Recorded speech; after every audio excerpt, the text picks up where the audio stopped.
Je ne peux pas bouger, respirer, parler ou entendre. Il fait tout le temps noir. Si j'avais su que j'étais seul à ce point, j'aurais choisi la crémation au lieu. Après avoir tenté désespérément de déplacer un membre pour avertir les docteurs qu'il était toujours conscient avant qu'il ne fasse sa première incision, il était soulagé de voir qu'une infirmière avait remarqué ses pupilles dilatées par la forte lumière. Elle s'est approchée et lui a chuchoté « Crois-tu que nous ne savons pas que tu es réveillé ?» Je me réveille et tout semble étrange. C'est trop calme dehors. Je regarde par la fenêtre et je vois plusieurs personnes immobilisées qui regardent ma maison.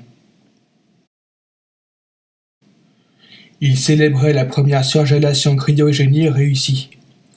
Il lui était impossible de leur signaler qu'il était toujours conscient. Je sens quelqu'un qui remonte le drap jusqu'à mes épaules. Je vis seul.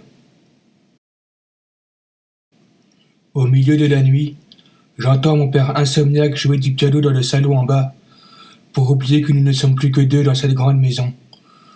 Mon père est décédé l'année dernière. Les yeux de ma bien-aimée scintillent sous la lune. Ses ongles raclent le couvercle de son cercueil. 2h03. Les coups de poignard dans mon torse me transpercent de douleur. Je me réveille. Il est 2h02. La porte du placard s'ouvre.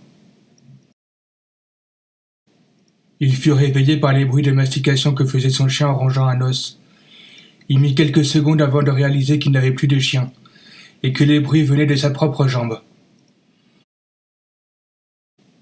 La fête costumée sur le thème Lovecraft était très bien réussie. Seulement, certaines personnes ne semblaient pas être venues costumées.